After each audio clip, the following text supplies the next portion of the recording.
नमो सिद्धारम नमो आर्य नमो विद्याय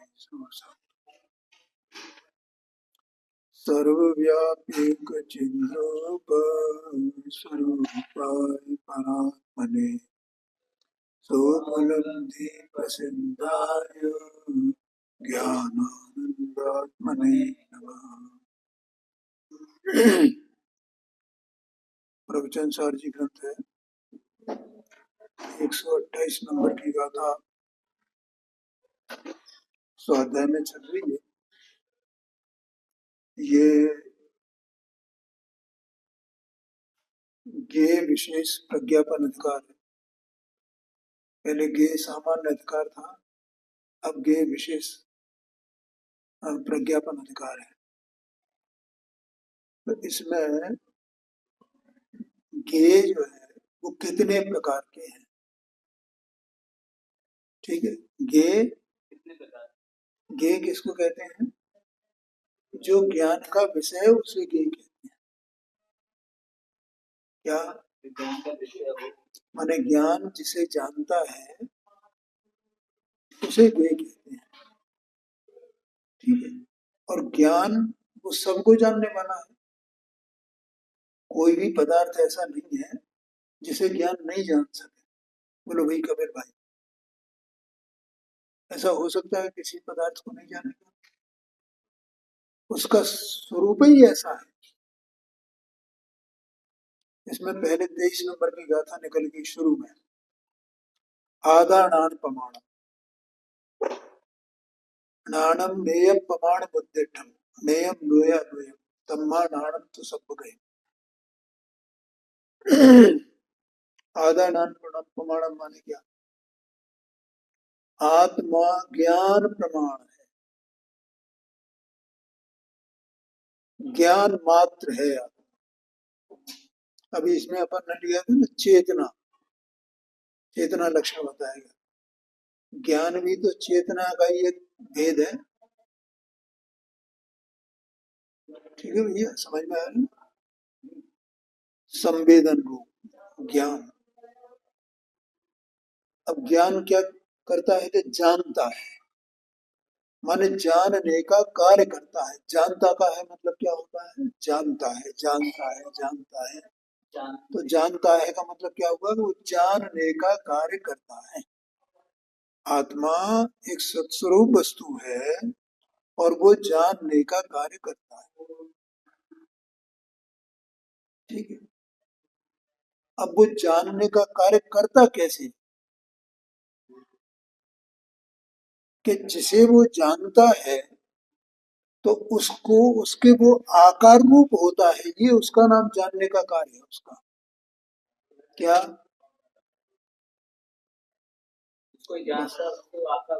उसके आकार रूप, माने वो आकार ज्ञान का ही है, ज्ञेय का आकार नहीं है।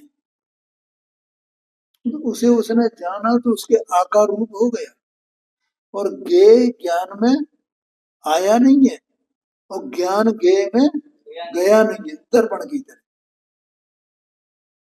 जैसे कोई बाहर ऑब्जेक्ट होता है ना, बिंब, तो उसका प्रतिबिंब यहाँ बना, इमेज बनी। बिंब और प्रतिबिंब ऐसा हिंदी में कहा जाता है, ऑब्जेक्ट और इमेज ऐसा अंग्रेजी में कहा जाता है। इतना तो जानते हो गए।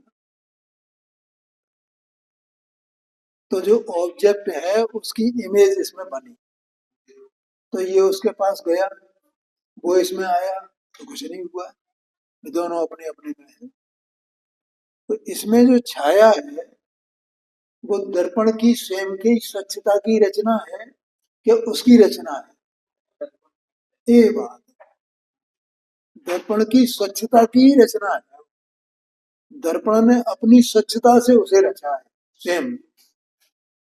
ऐसे ज्ञान जो पदार्थ जाना गया उसके आकार रूप हुआ,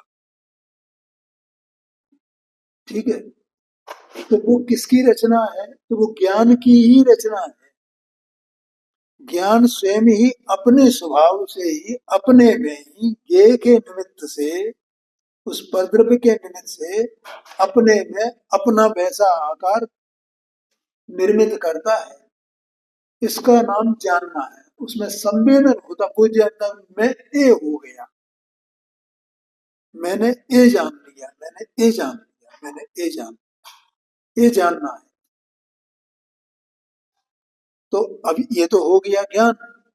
और जो जाना जाए उसको कहते हैं ज्ञेय। ज्ञेय किसको कहेंगे? जो जानने में आ रहा है या जो जाना जा रहा है, जो जाना जाए। लेकिन ज्ञेय कहाँ पर है? कि ज्ञेय ज्ञेय में है। और ज्ञान कहाँ पर है? कि ज्ञान ज्ञान में। न तो ज्ञान ज्ञेय के पास जाता है, न ज्ञेय ज्ञान के पास आता है। दोनों अपने अपने में रहते।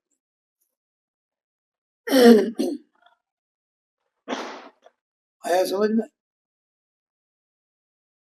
तो इस प्रकार से ये ज्ञेय विशेष अधिकार चल रहा है ना। तो अब प्रश्न ये आता है कि ज्ञेय कितने प्रकार के, कौन कौन से ज्ञेय? हाँ जी। तो आदानान प्रमाणम, आत्मा ज्ञान प्रमाण है। इसका मतलब आत्मा जो करता है वो ही ज्ञान करता है, जो ज्ञान करता है सो आत्मा करता है। ज्ञान क्या करता है? जानता है। तो आत्मा क्या करता है? ये आदानान प्रमाण, आत्मा ज्ञान प्रमाण। जो ज्ञान का स्वभाव सो आत्मा का स्वभाव, जो आत्मा का स्वभाव सो ज्ञान का स्वभाव। इसका मतलब है आदानान प्रमाण, आत्मा ज्ञान प्रमाण। अब ज्ञेय कितना है? आदानान प्रमाणम नाणम। ज्ञान कितने प्रमाण है? आत्मा तो ज्ञान प्रमाण हो गया, तो ज्ञान कितने प्रमाण है? माने ज्ञान की शक्ति कितनी? जितनी ज्ञान की शक्ति उतनी आत्मा की शक्ति, आत्मा की जितनी शक्ति उतनी ज्ञान की शक्ति। आत्मा का जो स्वभाव वो ज्ञान का स्वभाव, जो ज्ञान का स्वभाव सो आत्मा का स्वभाव। तो अब भैया ज्ञान की शक्ति कितनी है, उसको कैसे नापेंगे? उसके नापने का तरीका है कि हाँ है। क्या तरीका है? आदानान प्रमाणम नाणम नेय प्रमाणम उत्तिष्ठम। कि ज्ञान के प्रमाण है।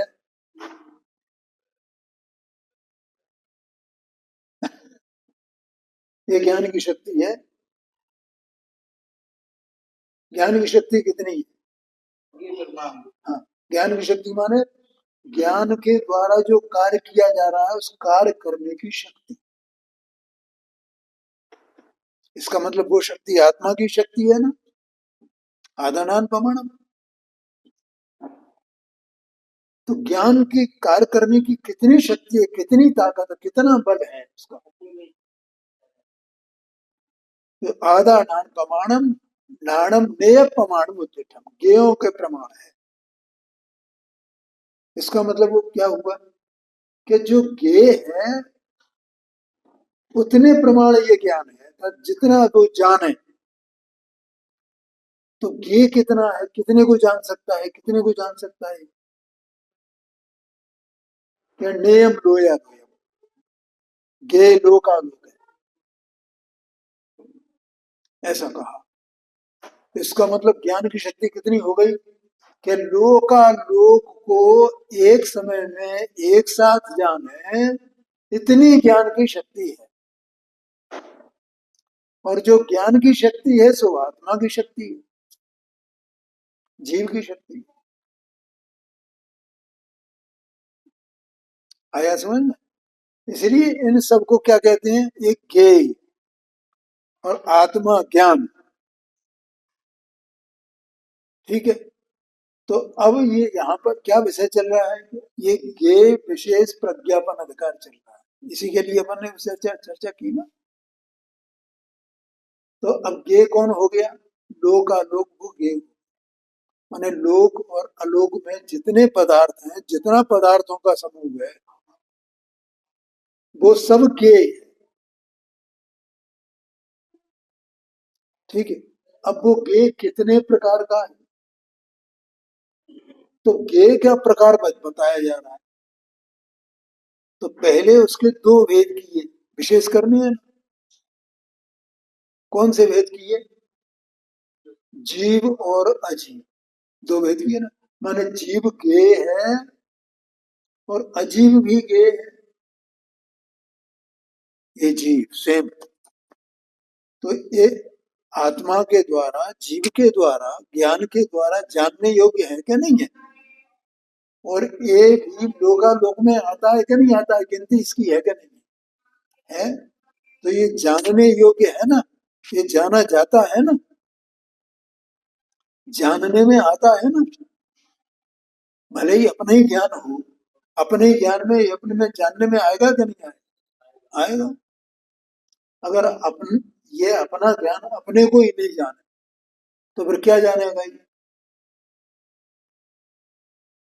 जैसे दीपक होता है ना, तो दीपक दीपक को प्रकाशित नहीं करे, अब दूसरा दीपक लाना पड़ेगा। तो फिर अपने को जो है अपना आत्मा जानने के लिए दूसरा ज्ञान लाना पड़ेगा, नहीं लाना पड़ेगा। इसका मतलब जीव भी गेय है ना। तो ये जीव गेय और जो जीव नहीं है वे भी गेय। ऐसे दो भेद किए पहले। पहले 127 नंबर की गाथा में दो भेद किए। गेय दो प्रकार के हैं, जीव और अजीव। इसका मतलब इस जीव को ये दोनों जो गेय हैं वो जानने योग्य हैं। इसे इनको जानना चाहिए, इनका क्या स्वरूप है, जीव का क्या स्वरूप है और जो जीव नहीं है उनका क्या स्वरूप। तो वो स्वरूप बताया गया टीका में, बताया गया चेतना स्वभाव लक्षण ऐसा करके बताया गया। हाँ जी। और उपयोग, चेतना का परिणाम है उपयोग, ऐसा कहा। एक तो चेतना स्वभाव कहा और एक उसी चेतना का जो स्वभाव है उसके परिणाम रूप वो उपयोग है। तो इन दो से जो संपन्न है, निष्पन्न है, वो जीव है। ऐसा जीव को जानो तो जीव गेय हो गया ना। ऐसा जीव को जानो, ये ज्ञान को आदेश दिया, देखो ये जीव ऐसा है, तुम इसको ऐसा जानो, ये जीव गेय हो। क्यों प्रकाश जी, समझ में आ रहा है? आलस तो नहीं आ रहा है? अच्छा अच्छा, ठीक है। अब दूसरा, जो जीव नहीं है उसे भी जानो, वे अजीव है। मानो उनमें चेतनता नहीं है, तो उनको ऐसा जानना कि एक जीव नहीं है, अजीव है। आया कि नहीं आया? सत्ता तो सबकी है, सबके पूरा ये भरा हुआ है ना, पूरा विश्व सत्स्वरूप है विश्व। और सब द्रव्य है ये कह दिया, सब द्रव्य है। और द्रव्य कहो कि ज्ञेय कहो, और द्रव्य के भेद कहो कि ज्ञेय के भेद कहो, एक ही बात है। उन्होंने द्रव्य कह दिया तो कोई बात नहीं है, और ज्ञेय कह दें तो भी कोई बात नहीं। द्रव्य और ज्ञेय में कोई भेद है क्या? नहीं है। ख्याल में आया कि नहीं? जानने वाला भी द्रव्य और जानने में आने वाला भी द्रव्य, सब द्रव्य है। तो दो भेद वो किए। अब यहाँ पे दूसरा भेद कर रहे हैं, दूसरे दो भेद बता रहे हैं। कौन कौन से दो भेद? लोक और अलोक। ऐसे द्रव्य के भेद, ज्ञेय के भेद, ज्ञेय दो प्रकार का, लोक और अलोक। ठीक है। तो लोक क्या बताया कि छह द्रव्यों के समूहात्मक वो लोक है। उसका लक्षण क्या है? छह द्रव्यों के समूह रूप रहना ये लोक का लक्षण है। और आलोक का लक्षण कि इसके सिवाय जो कुछ है वो सब आलोक है।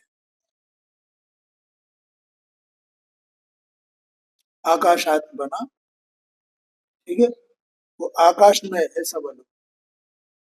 तो इस प्रकार से इतनी चर्चा अपनी कल हो गई थी। अब यहाँ आगे चलते हैं, देखो इसमें थोड़ा सा और हो गया था, 265 पेज पर है, तो यहीं से अपन प्रारंभ करते हैं। वहां सर्व द्रव्यों में व्याप्त होने वाले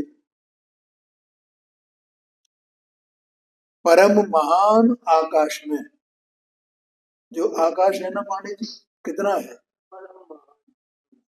अनंत अनंत है ना, अनंत अनंत अनंत अनंत, उसकी कोई था नहीं, ये कल बताया था, इसलिए उसे परम महान कहा गया।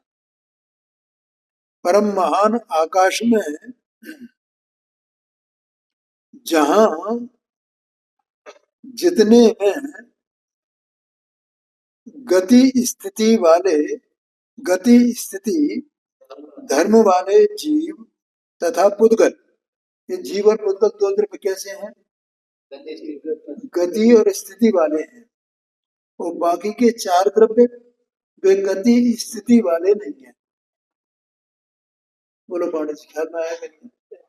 छह है ना, तो छह में से चार धर्म अधर्म आकाश और काल, चार द्रव्य, ये गति स्थिति वाले नहीं है, क्योंकि ये गति नहीं करते हैं। और जब गति नहीं करेंगे तो स्थिति भी नहीं करेंगे।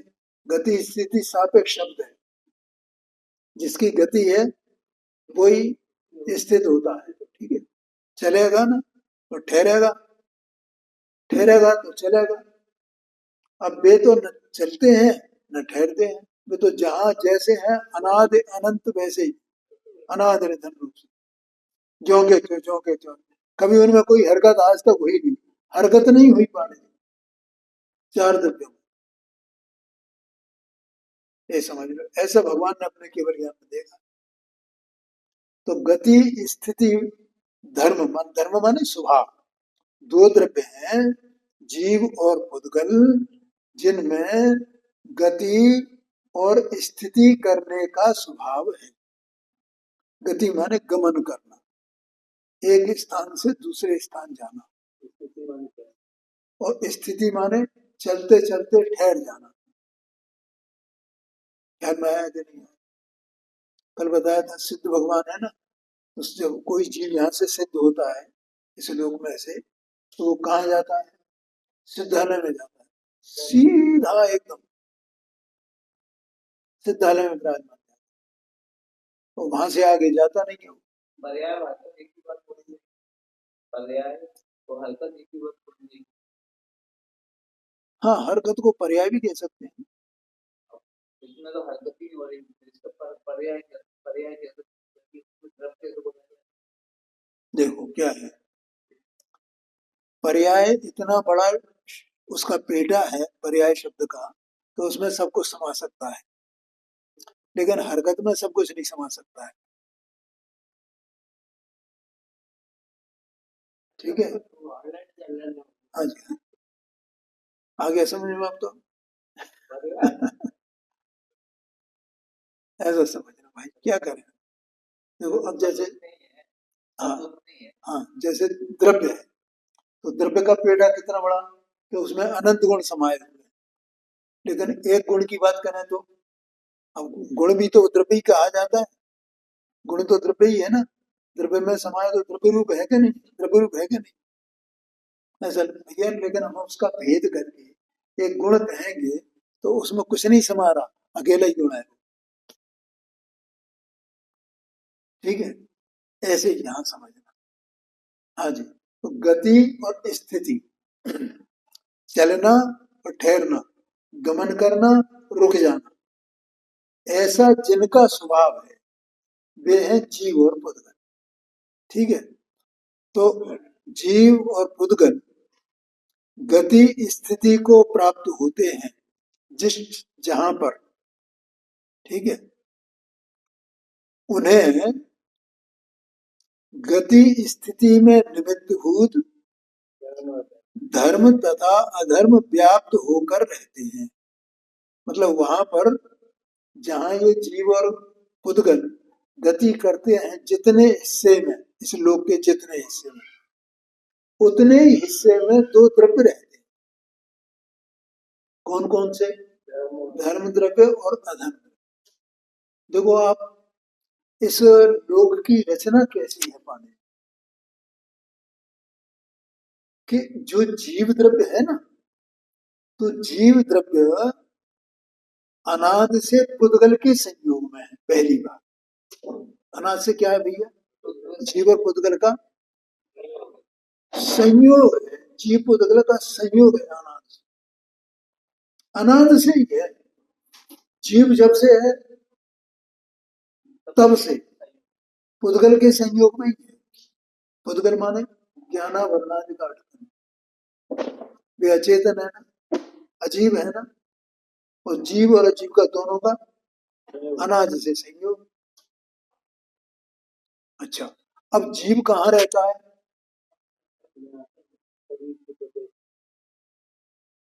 जीव मैंने लोक की दृष्टि से अपन देखे हैं तो जीव कहाँ रहेगा? कि लोक में ही रहेगा ना। तो जीव का रहने का स्थान नियत है। वो पूरे लोकालोक जितना है उसमें कहीं भी जाए ऐसा ऐसा नहीं है। उसका सीमित क्षेत्र है, उतने में ही रहता है। क्यों रहता है? कि स्वर्ग नरक मध्य लोक ये एक सीमित क्षेत्र में है ना। क्या पांडे? तो ऐसा निमित्त निमित्त संबंध है किसका? कि इस तीन लोक रूप जो रचना है उसका और जीव का, दोनों का आपस में। क्या जीव रहेगा तो कहाँ रहेगा संसार में? क्या नरक में रहेगा, क्या स्वर्ग में रहेगा, क्या मध्य लोक में रहेगा? है ना। तो उस उतने हिस्से में वो रहता है। इसलिए उतने ही हिस्से को, जितने हिस्से में ये रहता है उतने ही हिस्से को लोक कहते हैं, और उतने हिस्से के बाहर के हिस्से को अलोक कहते हैं। ठीक है। अब जितने हिस्से में जीव रहता है और पुद्गल रहता है तो ये इन दोनों में गति और स्थिति इनका धर्म है। क्योंकि अगर वे गति स्थिति नहीं करेंगे तो बोलो एक गति से दूसरी गति में जाएंगे कैसे? ये देह का वियोग होएगा। अब इसलिए वो जीव और पुद्गल में स्वभाव से ही ऐसा उनका स्वरूप है, प्राकृतिक रूप से ही ऐसा स्वरूप है कि वे दोनों गति और स्थिति करने के धर्म वाले, स्वभाव वाले हैं। लेकिन बाकी के द्रव्य ऐसे स्वभाव वाले नहीं है कि वे गति और स्थिति करें, उन्हें जरूरत ही नहीं है। ठीक है। तो अब जितने हिस्से में, जितने क्षेत्र में ये जीव और पुद्गल गति करें और गति करते हुए फिर रुके, उतने हिस्से को लोक कहते हैं। और उस लोक के आकार में धर्म द्रव्य और अधर्म द्रव्य दोनों स्थित रहते हैं। समझ में आएगा? नहीं आया भैया समझ? कौन कौन से द्रव्य पता है? कौन कौन से रहते हैं? धर्म द्रव्य और अधर्म द्रव्य दोनों द्रव्य रहते हैं। क्योंकि जीव गति करेगा या पुद्गल गति करेगा तो उस गति में कोई कल बताया था ना, जब कोई कार्य होता है तो दो दो कारण होते हैं उसमें, अंतरंग कारण और बहिरंग कारण। अंतरंग कारण माने जो द्रव्य कार्य करता है उसका अपना उपादान, अपनी शक्ति, और बहिरंग कारण माने निमित्त। तो जब जीव या पुद्गल गति करता है तो उसे कोई निमित्त चाहिए ना, और गति करते करते रुकता है तो गति करना और रुकना ये तो जीव और पुद्गल के अपने स्वभाव है ना। इसका मतलब वो गति और स्थिति अपने स्वभाव से, अपने उपादान से करते हैं। लेकिन जब वे अपने उपादान से ये कार्य करेंगे तो उन्हें निमित्त चाहिए ना वहां। तो निमित्त कौन होता है? क्या धर्म द्रव्य और अधर्म द्रव्य, दो द्रव्य उनके गति और स्थिति में निमित्त होते हैं। तो जहां जीव और पुद्गल रहेंगे उसी हिस्से में, उतने ही में, पूरे में धर्म द्रव्य और अधर्म द्रव्य रहेंगे ना। इसका ज्ञान यहाँ कराए। बोलो मानो जी, समझ में आया? ऐसा ही स्वरूप है इस लोक का और अलोक का। ये किसी ने बनाया नहीं है। बोलो पांडे, है ये। एक कोई ऐसा कहे ना, उस सृष्टि का संहार हो जाता है फिर सृष्टि दोबारा से बनती है, तो मुझे बताओ, लोक और लोक दोबारा बनेंगे, स्वर्ग नरक दोबारा बनेंगे, उनका संहार होगा क्या? मध्य लोक का संहार होगा क्या? उसकी रचना फिर से होगी क्या? बोलो पांडे। हाँ, क्या तेरे मन में शांति, क्या तेरा मन नहीं लगेगा तो तूने भी दुनिया बड़ा अच्छा भजन किया। अरे वो भजन नहीं है, वो मिथ्यात्व का पोषक है, तो वो उसको भजन कैसे कहोगे आप? समझने के लिए तो है, क्या? उसने बनाई नहीं है दुनिया, ये तो हाँ, ये वाह। ये समझने का विषय है। हाँ तो ये, कह रहा हूँ उसके हिसाब से नहीं नहीं, मेरे लिए तो ये समझने का विषय रहता है। अरे तो ये यहाँ से समझेंगे कि उससे समझेंगे अपन? तेरी समझने तो आती है, उससे कुछ समझ में नहीं आती, वो गलत रेखा है, तो वो इससे समझ में आती। ये समझ में आती है, उसने नहीं बनाई दुनिया, उसके मन में कुछ समाई नहीं, हाँ, तूने रची है, तू कोई बनाने वाला वो मन वाला है ही नहीं, है। कोई ऐसा है ही नहीं कि जिसके मन में कुछ हो और वो दुनिया को बनाए, बनी बनाई ऐसा है।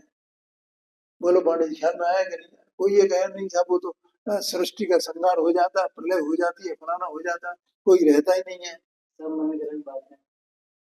तो बोलो स्वर्ग फिर खत्म हो जाएगा, नरक फिर खत्म हो जाएगा, सागरों की आयु जहाँ स्वर्ग और नरक में रहती है, फिर वे जीव कहाँ जाएंगे भैया? उन्हें फिर एक जगह रख लेंगे वो, और फिर दोबारा फिर रचना करेंगे एक बार उसका संहार करके। और मध्य लोक के ये कहाँ जाएंगे सब? संज्ञा द्वीप समुद्र कहाँ जाएंगे भैया? इनका क्या करेंगे?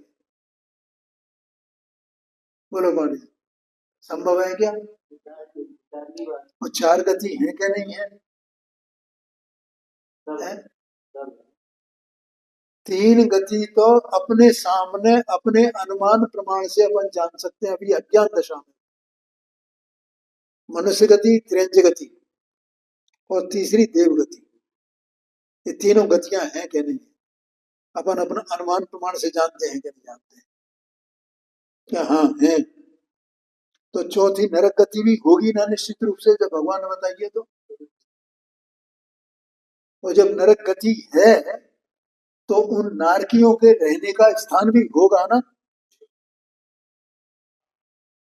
और जो देव हैं, तो देव भी जो भगवान ने जैसे चार प्रकार के बताए हैं, तो वे चार प्रकार के देवों के अपने अपने रहने के स्थान होंगे ना।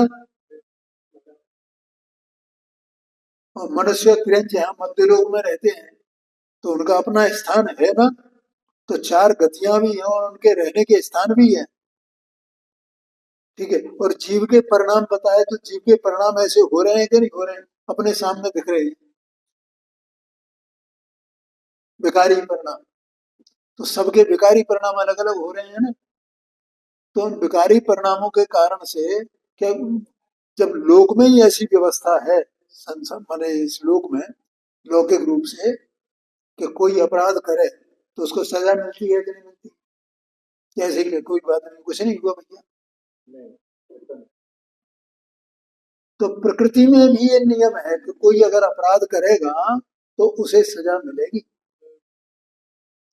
कोई जो जिस प्रकार की करतूती करेगा उसका फल उसको उदय में आएगा।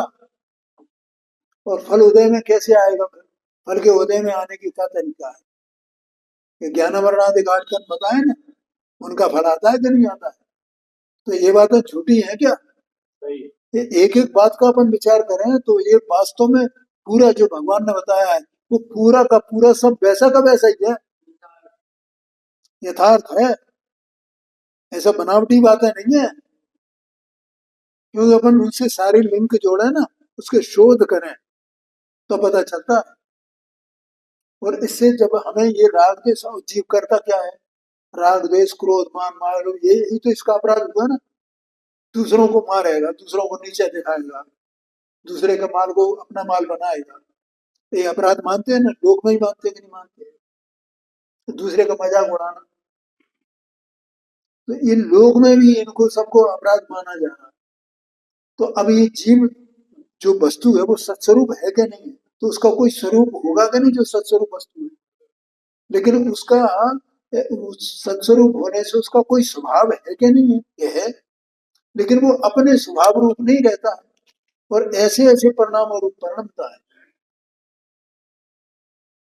और ये उसका अनाज का ही अज्ञान के कारण से है ना। ये इस प्रकार से उसे कोई खटक ही नहीं होती है। खटक ऐसी नहीं है तो उसका कारण क्या है? उसका कारण ये है कि इसने अपने स्वरूप को नहीं समझा, इसलिए उसी क्रोध मान माया लोभ को अपना स्वरूप मान करके और उसमें बीना रहता है। और कोई मंद कसाई है, कोई तीव्र कसाई है, कोई मध्यम कसाई है, सब सब कसाई से अपना प्रेरित है, सब अपने क्रियाकलापों में लगे हुए, उसी में संतुष्ट है। और उसका फल जो आ रहा है वो सब दुख दुख रूप है। वो क्षण क्षण बदल रहा है, क्षण क्षण परिणाम बदल रहे हैं, क्षण क्षण कर्म का बंध हो रहा है। वो कर्म का बंध हो रहा है तो परिणाम बदलने से वो फल भी अनेक अनेक प्रकार का आ रहा है।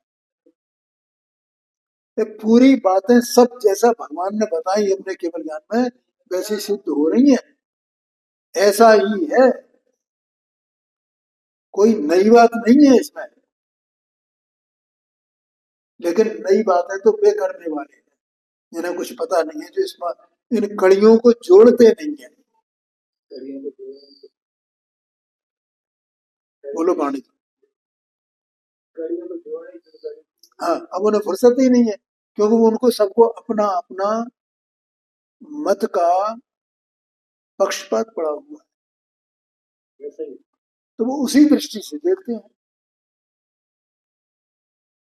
बस। एक कोई ऐसी शक्ति हुई भी है जिसने ये सब बना दिया है और वो खत्म हो जाएगा, फिर दोबारा रचना हो जाएगी, ऐसा मनगढ़ंत कल्पनाएं किया करते हैं। ये समझ रहे हैं? यहाँ तो ये बात चल रही है। मुसलमान बच्चे उसके बारे बारे अल्लाह की कौन, हाँ, अल्लाह की देन है, सब वही करता है, वो वही करता है। देखो सब वही करता है। सबकी सुनते हैं क्या सही है क्या गलत है, मेरे में अरे यहाँ तक कि भैया तुमने इसको क्यों मार दिया, क्या भैया वो भगवान ने की बात है, सब भगवान ही करवाता जो कुछ करवाता, हम तो कुछ करते नहीं है। तो तुम हो कौन ये तो बताओ अपना, तुम कौन वस्तु हो? वो उन्हें होश ही नहीं है कि हम कौन वस्तु है, उसका कोई ठिकाना नहीं। अपने बच्चे ठीक पूजा क्यों कर, सब भगवान कराता है। लोग होते नहीं अगर ऐसा भी नहीं है, पूजा करते हैं जैसे करते हैं तो लोग की दृष्टि करते हैं, वो पूजा नहीं है। खैर ये यहाँ से बात चली थी जीव से कि जीव क्यों यहाँ मतलब लोक में क्यों है जीव, अन्य जगह क्यों नहीं है। तो लोक की रचना का और जीव के अनादि अज्ञान और पुद्गल के संयोग का ऐसा निमित्त निमित्त संबंध है।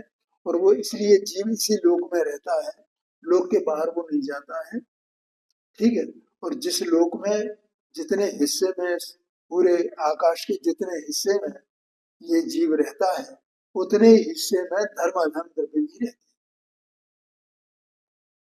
ठीक है, ऐसा यहाँ कहा क्योंकि जीव और पुद्गल दोनों ये गति और स्थिति करने के स्वभाव वाले हैं, तो उनका निमित्त भी मतलब होता है। तो वो होता है तो अब जितने क्षेत्र में ये जीव और पुद्गल गति करेंगे उतने क्षेत्र में धर्म अधर्म द्रव्य है, ऐसा भगवान ने अपने केवल ज्ञान में जाना।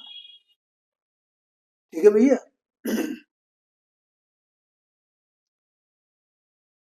गति स्थिति में निमित्त भूत धर्म तथा अधर्म व्याप्त होकर रहते हैं और जहां जितने में सर्व द्रव्यों को वर्तना में निमित्त भूत, सर्व द्रव्यों को वर्तना में मन में वर्तते हैं ना, कैसे वर्तते हैं, उत्पाद व द्रव्य स्वरूप वर्तते हैं, गुण पर्यायात्मक रूप से वर्तते हैं, ये वर्तना है।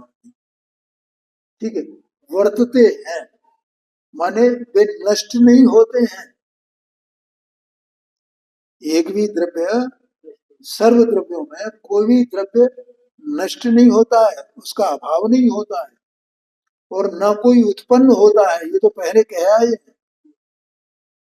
ठीक है, लेकिन वे कायम रह करके, सत्स्वरूप रह करके और उत्पाद रूप या गुण पर्याय रूप परिणमित होते रहते हैं। यही उनकी वर्तना है, कायम रह करके माने सत्ता का अभाव नहीं होना और फिर भी उनमें परिणमन होना, ये वर्तना है। तो ये जो वर्तना है, उस वर्तना का कोई निमित्त होगा ना, क्योंकि वर्तते तो वे अपने स्वभाव से है। वर्तना वर्तना वो उनका अपना स्वभाव है वर्तने का। जैसे गति स्थिति करने का जीव और पुद्गल का अपना स्वभाव है, ऐसे सभी द्रव्यों का वर्तना अपना स्वभाव है। अपने उपादान से उनमें विवर्तना होती है, तो गुण पर्यायात्मक है ना, इसलिए वर्तना होगी ना। उत्पाद द्रव्यात्मक है, इसलिए वर्तना होगी ना, तो वो उनका स्वभाव हुआ ना। लेकिन उस वर्तने में जो उनकी अपने उपादान से होती है वर्तना, उसमें कोई निमित्त भी होगा क्या, नहीं होगा, बहिरंग कारण के हाँ होता है। तो वो कौन सा कारण है, जब वो काल द्रव्य है। ठीक है। अब जैसे धर्म अधर्म और जीव और पुद्गल, ये सब बरत रहे हैं, और वहीं आकाश भी है, ये भी बरत रहा है। तो अब इनमें सब में जो बर्तना है, उस बर्तना का हेतु रूप कोई द्रव्य चाहिए ना, तो वो कौन है, कि वो काल द्रव्य है। तो वो काल द्रव्य कहाँ होगा, क्या यहाँ धर्म अधर्म और आकाश है, वही काल द्रव्य है। बोलो ये ख्याल में आया कि तो वे वर्तती है, और वो काल द्रव्य उनमें निमित्त है। उसमें अपन ने 6 डाला में पढ़ा होगा, क्या है वो, सकल द्रव्य के, हाँ,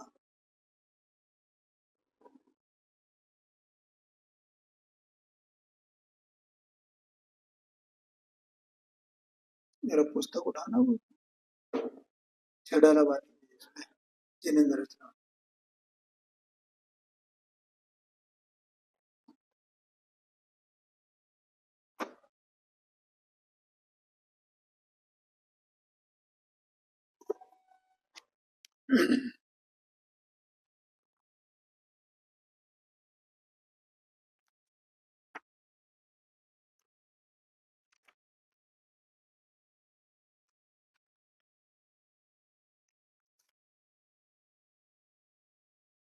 सकल द्रव्य को पास जास में सो आकाश पिछान।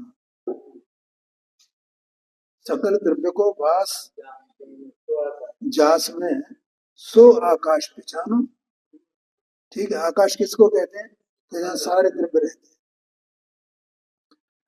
नियत वर्तना निस्दिन सो व्यवहार काल परमा, यह आ गया काल द्रव्य का। ठीक है, नियत वर्तना माने निश्चय से वो वर्तना उसका स्वभाव है काल द्रव्य का। ठीक है, निश्चय से काल द्रव्य भी होगा तो उसमें भी वर्तना होगी ना, क्योंकि सभी द्रव्य कैसे हैं, गुण पर्याय द्रव्यम, उत्पाद द्रव्यात्मक सत, सभी सत हैं और सभी गुण पर्याय वाले हैं। तो काल द्रव्य भी ऐसे ही होगा क्या, नहीं होगा। तो उसका लक्षण क्या है कि नियत वर्तना, उसका लक्षण है वर्तना का। वर्तना माना वही उत्पाद द्रव्य रूप होना, उत्पाद गुण पर्यायात्मक रूप से परिणमना। हाँ, ठीक है, ये तो नियत वर्तना, निश्चय, निश्चय से वर्तना उसका लक्षण है। नियत माने निश्चय, निश्चय से काल द्रव्य का लक्षण क्या है, वर्तना लक्षण है बस। अर्थात उत्पाद द्रव्य स्वरूप परिणमन करना, ऐसा परिणाम उसका रहता है। ये तो हुआ उसका स्वभाव, नियत निश्चय से। और निस्दिन सो व्यवहार काल, और दिनों रात जो होते हैं, घड़ी घंटा होते हैं, घड़ी मुहूर्त होते हैं, अब सप्ताह हफ्ता ये जो होते हैं, पखवाड़े वर्ष युग, ये सब क्या है, ये वो व्यवहार काल कहे जाते हैं। क्या माया करिए, तो ये जितने पदार्थ सकल पदार्थ हैं, उनमें जो वर्तना होती है उसका निमित्त कौन है? वे करते तो अपने अपने उपादान से वर्तना है, लेकिन उनको वो काल द्रव्य वर्तना में निमित्त है। तो काल द्रव्य भी कहाँ रहेगा? उतने हिस्से में जितने अन्य द्रव्य रह रहे हैं। तो वो कितना मतलब एक टेक्निकल वो पूरी रचना है। तो ये ऐसा कोई नहीं कह सकता कैसा भी ये यहाँ से यहाँ क्यों बाहर क्यों नहीं रहता, फलाने क्यों नहीं, अरे स्वरूप ही ऐसा है, कोई उसको गलत सिद्ध नहीं कर सकता है किसी भी तरह से। ऐसी बिल्कुल अकाट्य स्वरूप की बात यहाँ पर है, ये समझना। तो वर्तना में वो निमित्त है। कितना गजब है पांडे जी कि कार्य होता है तो उसमें दो कारण चाहिए, नियम है, वस्तु स्वरूप का नियम है, ये किसी ने अपने घर से नहीं बनाया है। और निमित्त को लाया नहीं जाता, जुटाया नहीं जाता। जो ये मानता हो मैंने निमित्त निमित्त से करना होगा, निमित्त से करना होगा। ये पंडित जी आए थे ना तुम्हारे, क्या नाम था उनका, शशांक, वो ये बात कह रहे थे ना कि देखो निमित्त निमित्त घने संबंध घने हैं लोग में, तो वो निमित्त निमित्त करना पड़ेगा, ये सब निमित्त है ना। तो ये हम नहीं करेंगे तो निमित्त कैसे होंगे, ये हम नहीं करेंगे तो निमित्त कैसे होंगे हमारे कार्य। तो ऐसे जुटाना पड़ता है निमित्त। ये बात ही झूठी है कि वो निमित्त निमित्त बनाना पड़ेगा, हमको निमित्त बनाना, उससे हमारा कार्य। निमित्त निमित्त संबंध घने हैं, इसका मतलब ये वो सहज में ही है, सब ये सहज ही है ना, उसमें बनाने की क्या बात है।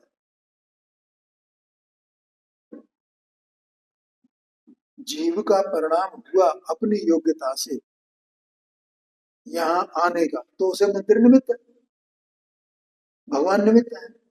और जिसको परिणाम ही नहीं हो रहा है तो अब उसमें निमित्त बनाया क्या? वे तो अपने आप ही हो गए ना निमित्त। जीव का परिणाम हुआ ना यहाँ आने का, वो निमित्त हो गए ना, अब क्या बनाना पड़ेगा, या निमित्त को बनाओ। ऐसा बनाना नहीं पड़ता, वो सहज में ही है सब। तो यहाँ पर यह निमित्त की बात। आपने चचरे को धन्यवाद कर दिया, हाँ हाँ दूसरा मैंने दूसरे हिसाब से देखा था, बच्चे का और माता का उंगली पकड़ के जब चलता है, जब वो स्वयं से चलने लगता है तो उंगली छोड़ देता है, हाँ, बस इसका ठीक है। तो यहाँ कहते हैं, टाइम हो गया क्या, 2-3 मिनट हो रहे हैं। सर्व द्रव्यों को वर्तना में निमित्त भूत काल सदा वर्तता है। वह उतना आकाश, उतना आकाश कितना माने आकाश का उतना हिस्सा, कितना जितने में ये सब द्रव्य रहते हैं। काल आ गया, धर्म धर्म आ गया, आकाश का हिस्सा आ गया, और जीव जो पुद्गल आ गए, कितने हो गए भैया, 6 हो गए ना। तो इतने हिस्से को क्या कहते हैं? तथा शेष समस्त द्रव्य उनका समुदाय जिसका स्वपने से स्वलक्षण है, वह लोक है। बस ये लोक का अपना लक्षण है, जहां 6 द्रव्य रहते हैं। और जहां जितने आकाश में जीव तथा पुद्गल इन दोनों की गति स्थिति नहीं होती, एक बार धर्म अधर्म नहीं रहते और काल नहीं वर्तता, आकाश के केवल उतने हिस्से को जिसका स्वपने से स्वलक्षण है वह अलोक है। बस वो अलोक है, उसका अपने आप ये लक्षण है, उसमें क्षेत्र पे नहीं रहे। हाँ जी, और जहाँ क्षेत्र पे रहते हैं वो उसका लक्षण है, लोक का लक्षण है वो। ऐसा यहाँ पर कथन आया है। समय हो गया अपना, आगे की चर्चा अपन कल करेंगे।